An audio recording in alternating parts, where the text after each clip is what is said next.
Hello and welcome back to the Future of Figure Skating. I'm Anna Keller, and today I'm joined by Kiira Korpi for a conversation about positive coaching and mental health in figure skating. Kiira Korpi is a two-time Olympian, a three-time European medalist, and a five-time Finnish champion. She is the author of a memoir, Kiira Korpi, Surviving the Ruthless World of Championship Figure Skating, which was published last year in an English translation. Kiira currently works as a coach and a figure skating commentator for Finnish TV. Hey, Kiira, welcome to the podcast, and thanks so much for coming on. We got to meet briefly in Europeans. How was your experience there? Well, thank you so much for having me. I really enjoyed the Europeans, especially because they were in my home country, Finland, and I got to see so many amazing performances. And I have to say that the Finnish skaters were really good. We only had four skaters, one dance team, and then a girl and a boy, but everybody skated so well. So it was nice to be a commentator for the TV and just kind of cheer for the Finnish skaters and others too, of course. I think I saw you in the media booth after the Finnish dance team were done, and I saw you waving the flags and the whole audience was so excited. It was a really nice feeling in the building at that moment. Yeah, absolutely. It was one of the highlights for sure. And I know Julia and Matthias, they have worked so hard, and I have been with Julia actually at the Europeans when she was still a single skater. So both of them, Julia Turkila and Matthias Versulois, they were amazing single skaters. And now to see them be on the podium of ice dance, it's just incredible. Yeah, they were saying that both starting from singles at the same time, that seems such an amazing thing that you could switch at that point in your career and get to this level. It's really inspiring. And I also really enjoyed talking to Walter Virtanen after his skate. This was by far the best placement he'd ever had at Europeans, and he's 35 and he's still in so many ways is getting better. That's also really lovely to see. Yeah, absolutely. I told Walter that you can't stop now. Like, we want to see you compete at least until you're 40. Like, how amazing would it be to skate at the Europeans when you're 40? So I think he will continue. I hope so. And then we had the 15-year-old, the complete opposite from Walter, the 15-year-old Janna Jyrkinen. So yeah, it was nice to see them all. Yeah, they all did really well. It was a good Europeans for Finland overall, and it was nice to have that good energy from the home crowd, and all of the volunteers and everybody that I talked to there were really happy about it, and it was a really nicely done event as well.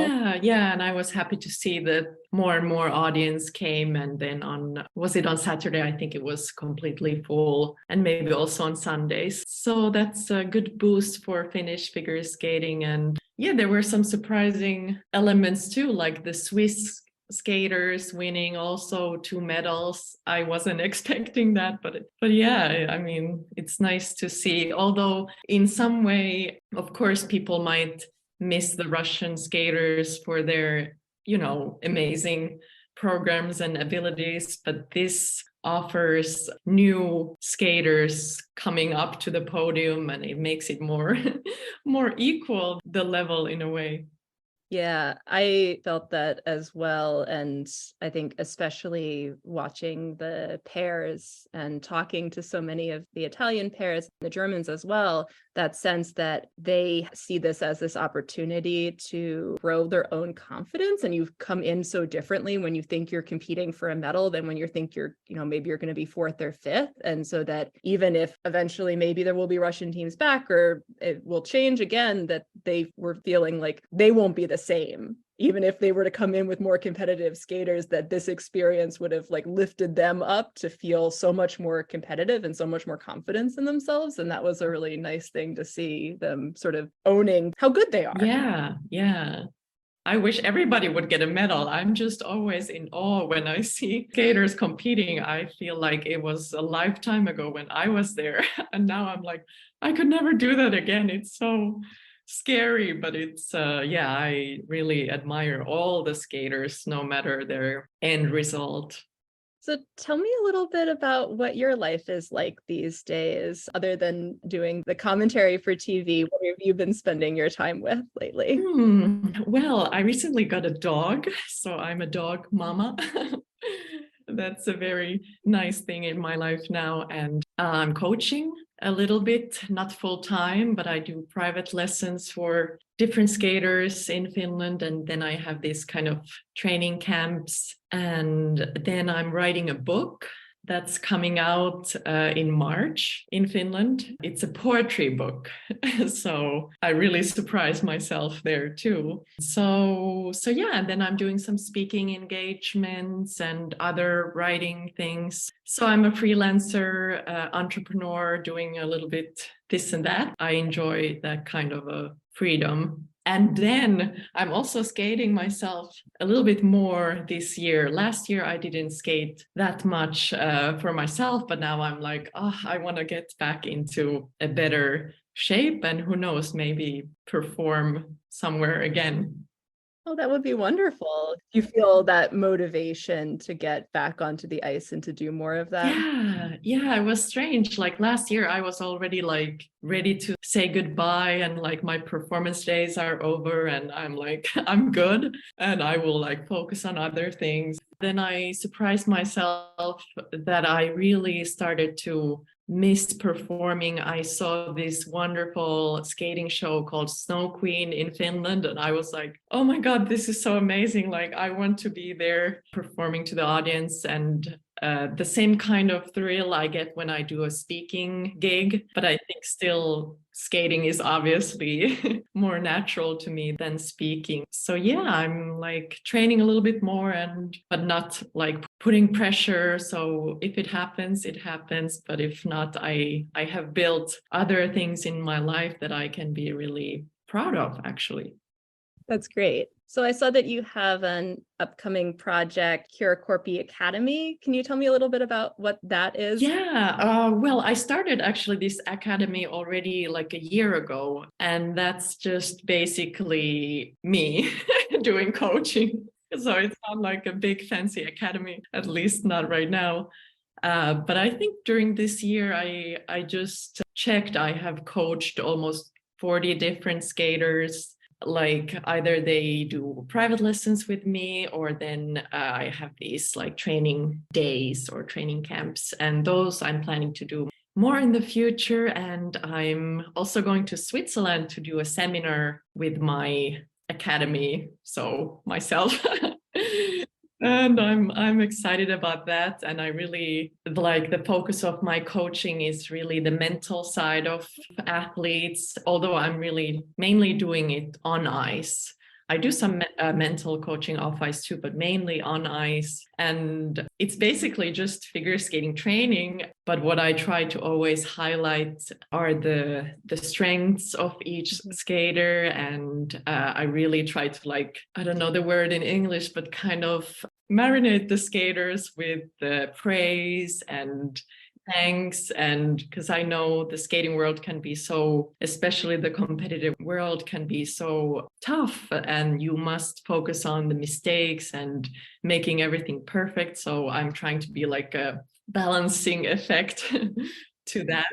So I talk and teach a lot about, self-compassion and how that can be much more helpful if the skater has had a bad practice or bad competition. It's much better to practice being self-compassionate than to just punish yourself with criticism or stuff like that. And yeah, I'm so happy that I get to share my knowledge and enjoy being on the ice with children, mainly children and young people, but also some adult skaters. But before this podcast, you were talking about your adult skating career, and I really must say that I miss teaching adult skaters because I used to do that more when I lived in New York. So I have to get more into that now in Finland too.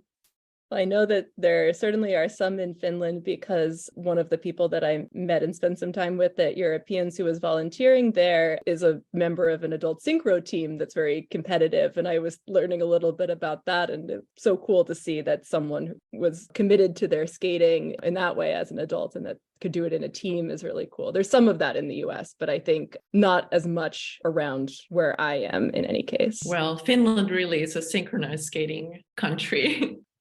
So as you talk about the positive coaching, does that come from your own experiences as a skater? And I believe you also have studied some psychology, right? Yeah, both. Yeah, I guess I was like a typical skater at my time, and those coaches were typical for their time. So they were using more, not always, but sometimes these like more fear-based coaching methods. And then when I finished my competitive career, I really had to work on my mental health and myself. And I was happy to get into this positive psychology program. And I felt like I was kind of relearning a lot of things and kind of trying to reprogram my own thinking to a more positive direction. And I have noticed that it has helped me tremendously in my life. But then also when I coach, it seems to be helpful for the athletes, and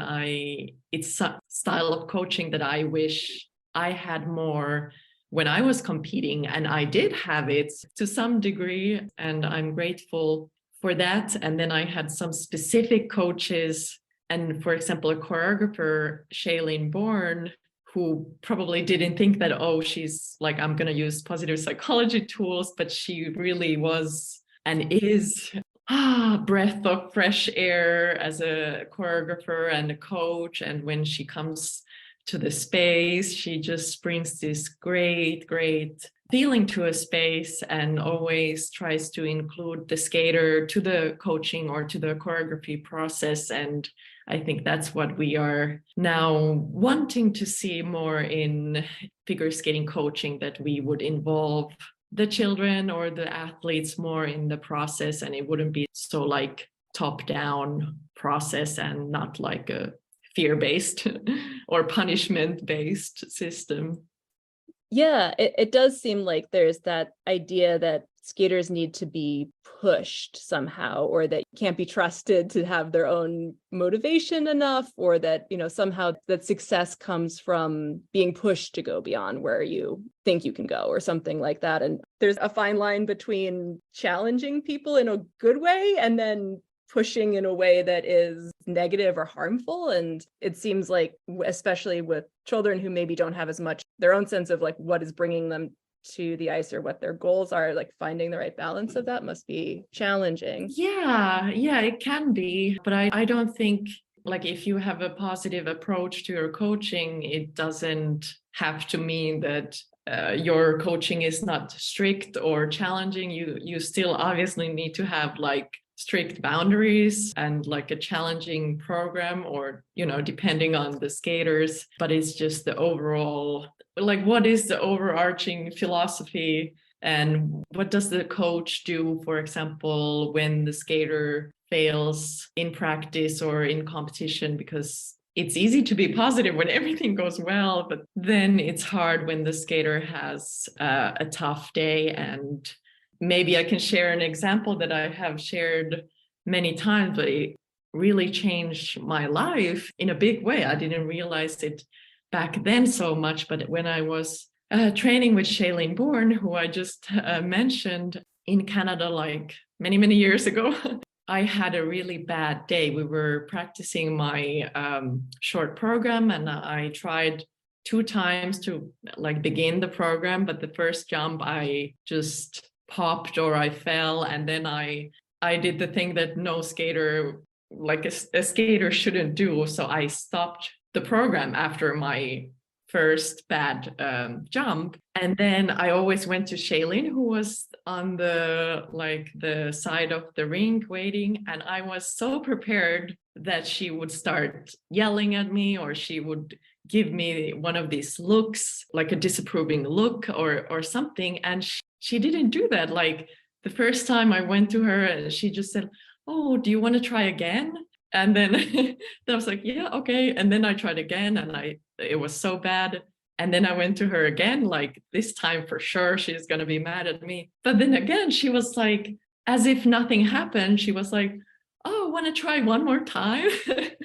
And then the third time I tried, I did like a clean program, and it was just like a mind-blowing experience for me. Like, how can a coach be so like calm? She didn't get involved in my emotional reaction, or she didn't disapprove of me, or she didn't give me any of this. Like, sometimes the coach doesn't need to say anything. They can just look at you in a certain way, and you know that it like hurts. So when she didn't do any of that, I was, yeah, something like clicked.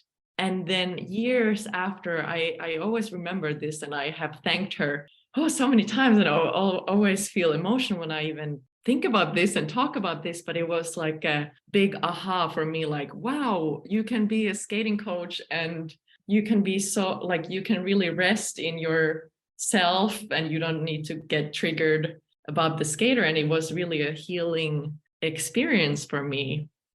Yeah, the idea that the skater's performance or how they're doing on a given day doesn't have to be something that the coach is taking personally, having their own narrative running in their head about it that's building onto the skater. It can just be, what does the skater need right now? And Yeah, emotional maturity from the coaches too, to be able to do that. absolutely. And that's why I think the coaches need to do a lot of inner work as well, because obviously they have been skaters. I mean, most of them, they have been coached in a certain way. So to kind of break those intergenerational patterns, it needs a lot of inner work. And that's what I'm actually happy to see. For example, Finnish Skating Association, I think they have included in their coaching program, they have included much more like psychology and that kind of a thing. Yeah, that's great. What kind of training that people should actually have going into coaching, that it's maybe not enough to have just been a skater and to know how to do the technical elements, but all of those other pieces that are involved in being a coach. How are they prepared for that, going into that as a career? Yeah. And I think skating just fits into this global transformation that we're going through anyway, that we are much more interested in the holistic approach and like a sustainable approach. And the same thing goes with skating. Like, before, we were just interested in the outer result, but I think now more and more people are really also interested in the inner success and inner well-being. And if the outer success is achieved and the inner, like the person, is destroyed with the process, I don't think it can be really, at least I don't view that as success, really. At least not in a holistic sense. There's been so much more conversation. I think it's very healthy about mental health, about making sure that skaters have access to that kind of support. Sometimes that's framed as, sports psychology and getting that support in order to improve your skating performance. And I'm curious sort of how you see mental health for skaters, because you're thinking about the whole person versus sort of a more instrumental approach to it that's more focused on getting the results. Yeah. Well, I have experience of those both. When I think it was about 15, 16, something like that, I started to work with a sports psychologist who had this more like sports performance-based approach. So we were just basically talking about, what should I think before a jump, or how can I rest enough or eat enough, and how do I do relaxation exercises or like visualization or things like that. And yeah, it was useful to some extent. But then when I started to, like, when I went to the Olympics at 17 and kind of became a household name in Finland, then all that pressure, I was an anxious person already before, but that just like skyrocketed my anxiety and depression also in a way. So then it wasn't so useful to just think in such mechanistic way. And then luckily by the end of my career, I think I was over 20, I started to work with another psychologist who had a more, like, she was more interested in how am I doing as a human being. I mean, she thought that the sports results would follow if I was doing well as a human being and as a person. And I completely, agree and am in favor of that kind of approach, although I don't say that those things can't also complement each other to some extent. If you see, your mental health is yet another thing that you have to fix, you have to worry about, it can almost become another burden, another source of anxiety along with everything else. I think as someone with anxiety, that very much would reflect some of the experiences that I've had. Yeah, I had my first sports psychologist did a personality test for me when I was 16, 17, and it revealed that it basically said that I would be a perfect top athlete otherwise based on my natural characteristics. But the problem was that I was too prone for anxiety to experience anxiety and depression. And it was so anxiety inducing to hear that, because then I didn't get any help with that. It was just more like, this is a problem, you need to fix it. Try to watch more TV and get your mind off from skating. That was kind of the only advice, but it didn't really obviously deal with the inner, more deep issues, like why do I have this obsession to be perfect? What are the fears? Why do I have this fear that I'm never good enough? And those kind of things, which I started to then deal with later. And especially after my competitive career, I have gone to a lot of therapy and really processed a lot of these things. Yeah, you talked about the pressure that came with the Olympics and that having that public image to uphold and the pressure that comes with that.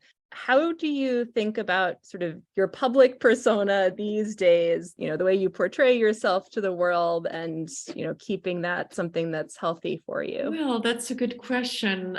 When I was younger, everything came so fast and so big, and people told me oh, just be yourself. And I mean, I try to be myself, but it's hard to be yourself when you really don't know yourself that deeply. Then you start living as you take this Kiira Korpi persona and try to be that, and then you don't really know what's going inside. But then after my competitive career, maybe even a little bit before that, but at least afterwards, then I had no other choice than to work on my traumas and things. And then I think it became natural to talk differently to representatives of media and open my heart in a different way and talk about things, because I was going more deep within myself. And obviously that's the work that continues my whole life. I'm always exploring new things, and sometimes there are scary things about myself that I find out and try to resist, but then they come out. And I think now I see that I'm hopefully a more wholesome example maybe to the younger generation of skaters, how you can be vulnerable and sometimes really angry or sad or whatever, and it's totally okay. You don't always need to have the ice princess smile and demeanor. Is that advice that you would want to give to someone who's, younger, coming into that kind of attention in skating? I was thinking, as you mentioned, the 15-year-old Jana Jyrkkinen, who is coming into that space now, and so many other young people getting that attention. What would you want to tell them about how to handle that? I don't know. I think everybody does their best. And I had the pleasure to interview Jana Jyrkkinen before the competition, and it was so sweet. It was kind of like I was obviously interviewing her, but at the same time, I almost felt like I was interviewing the 15-year-old me. And it was really, really, really sweet. And obviously, you're a little bit shy and reserved at that age, and you don't need to know yourself so fully at that age. Maybe the message that I would like to give is that, and I think I even told her that I and everybody, we're so proud of you, no matter how the competition goes, even if you fall all your jumps or whatever, people are still rooting for you and we're so proud of you. So I think that kind of a message is important from coaches and other people, and why not from the media sometimes too, and I think that has actually changed, that even the media is now more focused and like can celebrate like different kind of journeys and not just, the gold medals. Yeah, I've noticed to the degree that I do that as a journalist, that I'm more interested in understanding what people's journeys and their own goals are and their processes. I think there's more of that that's common within people who are interested in skating as skating. And then when you get into the kind of journalism that's more for the people who only pay attention to skating during the Olympics, this came up. There was a lot of discussion about the pressure that was being put on some of the young American champions between Isabeau and Ilya, that they're already being held up as the ones who are going to win medals in the next Olympics, and that kind of pressure that's already being put on them at that age. But I see that much more from media that maybe doesn't know how to talk about skating except in terms of whether they'll win medals. Yeah, that's true. Yeah. What would you like to see change in the sport in terms of body image and the obsession with thinness that there is in skating? Oh, wow, that's a big question. Well, I think that will come also naturally when the skaters and the coaches and the officials and the judges educate themselves and do their own inner work, and maybe they prioritize their own well-being in a different way, and then they start to see the skaters' well-being maybe more important than the athletic achievement. So I think through that like more holistic approach in general, it will kind of change naturally that we appreciate different kind of bodies, and everybody has their own like optimal weight, and it might look different for each skater. So I'm really hoping for that, but it needs a lot of waking up and talk and discussions, and I don't know, because even the judges, well, I think everybody who have grown up in skating, they haven't done so much of their own inner work and haven't really questioned a lot of the things that we take for granted in skating.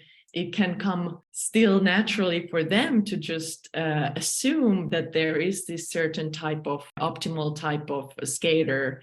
Like a good example would be, I was watching a kids competition with a judge once, like an internationally acclaimed judge, like an ISU judge. So I thought it was really, I don't want to like use the word disturbing, but it was actually kind of disturbing to hear how this judge was commentating even the children. Like the comments weren't about the skating. I mean, some of them were about skating, but the first comments when the skater arrived to the ice were always about the looks. Like, oh, this skater, oh, she has a little bit like too short legs or whatever, or this skater doesn't look like a skater, although she is quite talented. Like, and I was just listening skater after skater, like, is this real?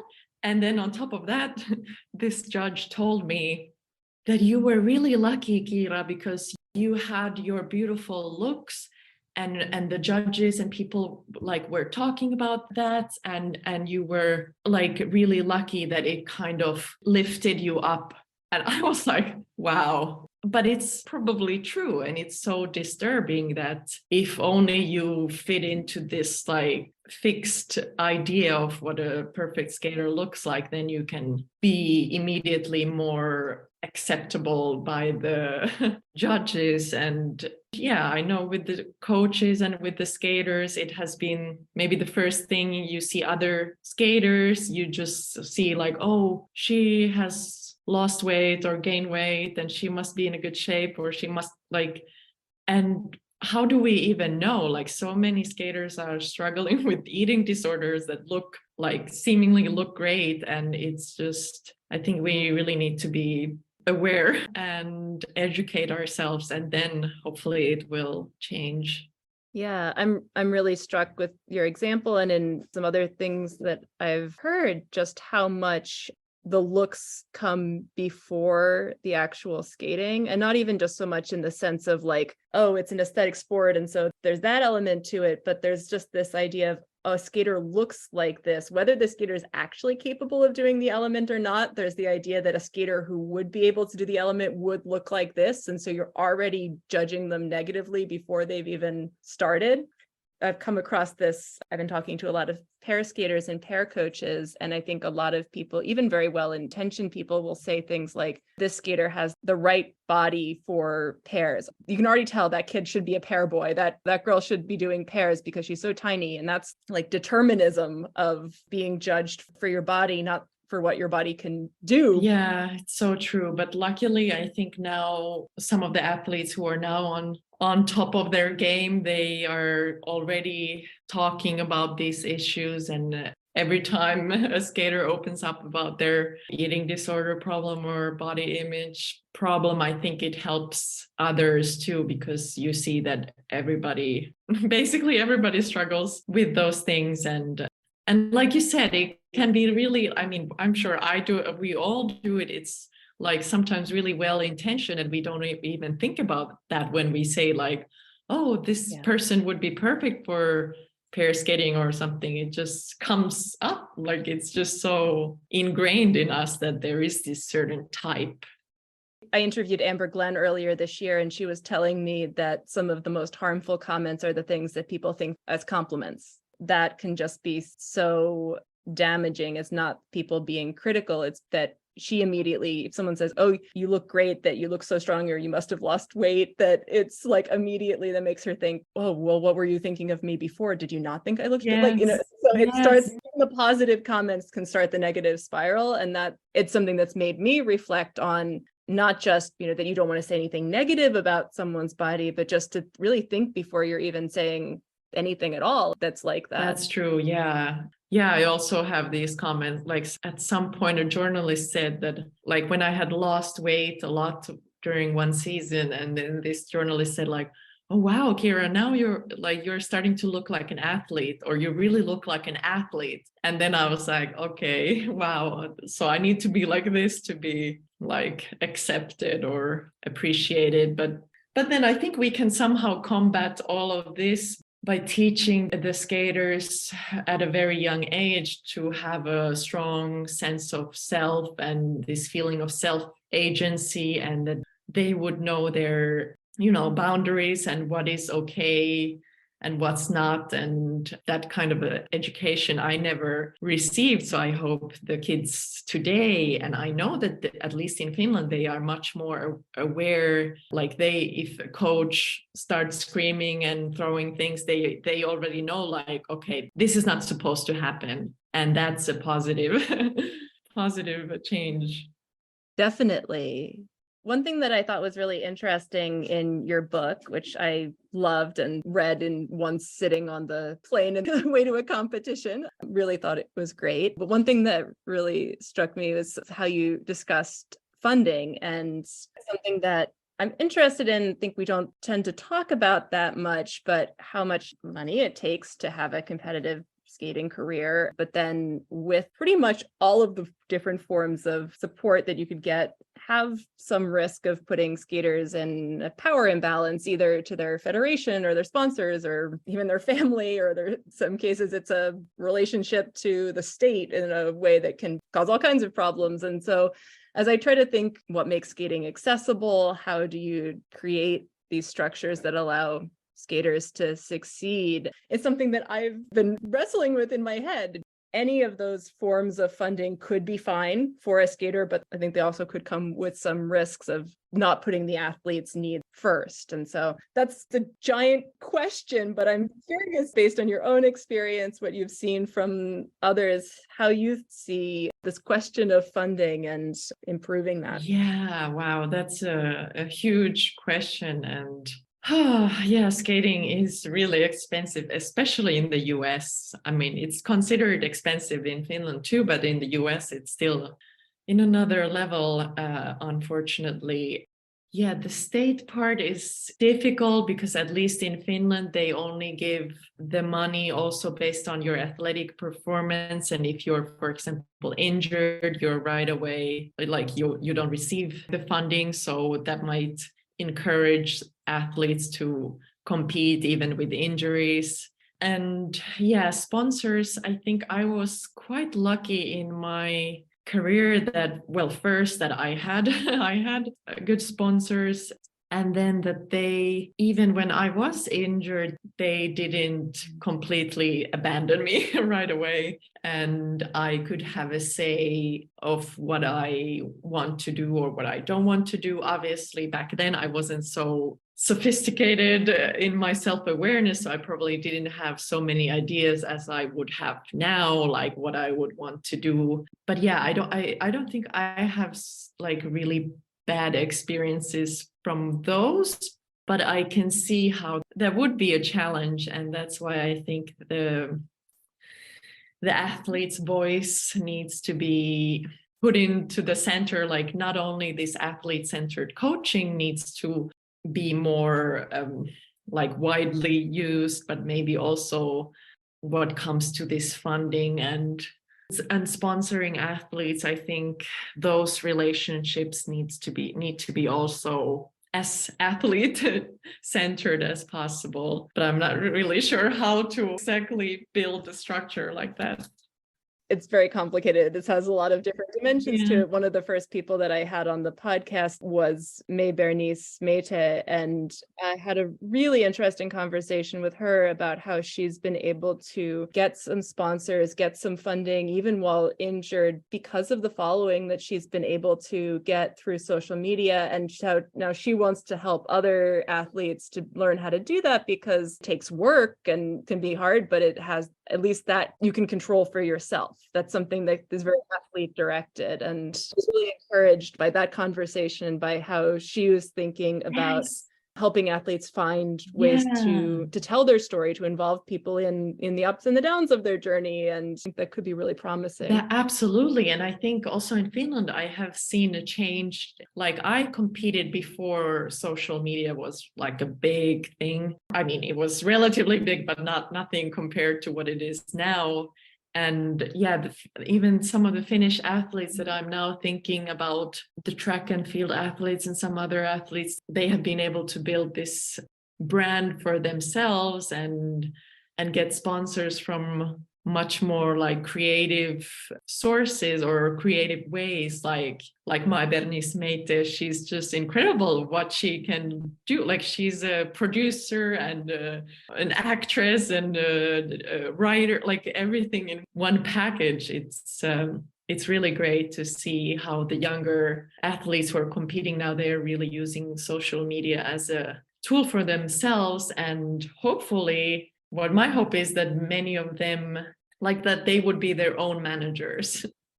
Yeah, and that I keep thinking about your point about just that self-confidence and self-knowledge that also would position you well to be able to figure out what story do you want to tell? What are the things about yourself that you can sell to a sponsor without losing your own internal sense of what's important? Yeah, and like the injury stories can be really worth gold medals because it proves how persistent you are and how hard you can still work.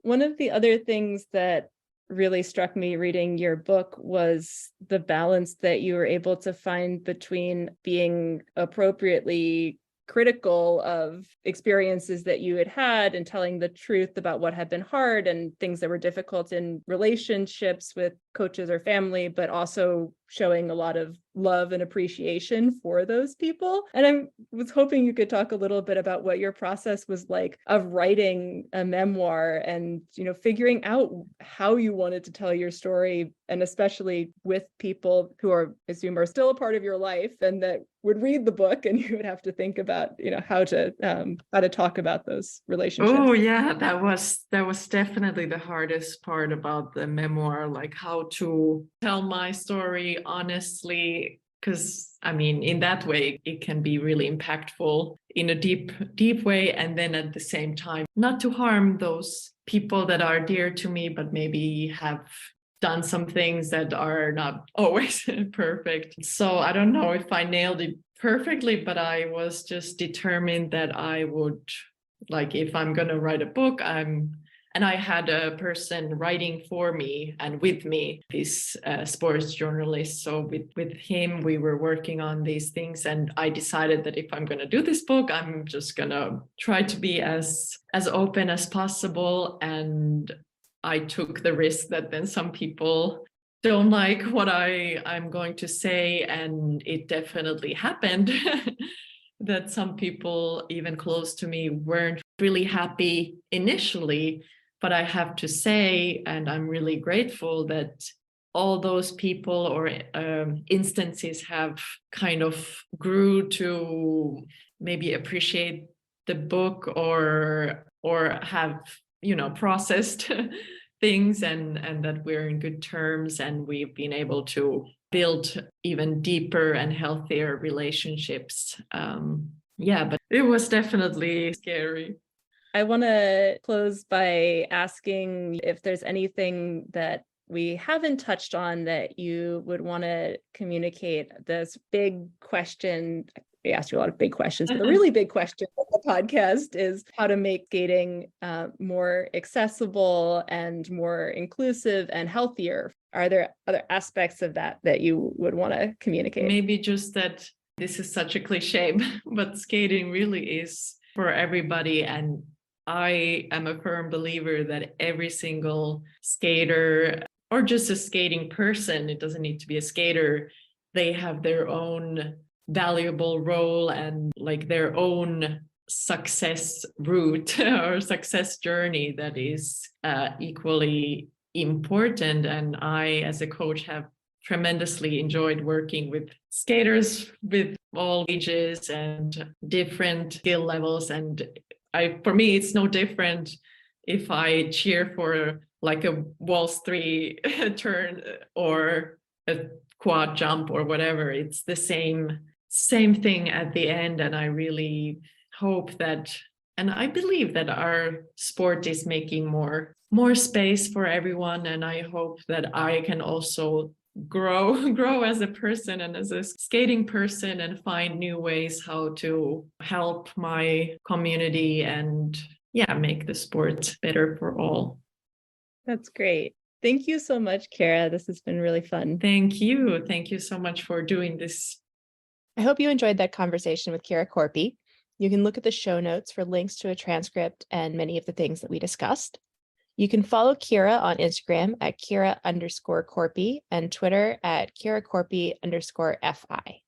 You can reach me with comments or suggestions for topics and people I should talk to by email at fsfuturepodcast@gmail.com or on Instagram and Twitter at FutureFSPodcast. Remember to subscribe to the Future of Figure Skating on whatever platform you use, leave a review, and share it with your friends.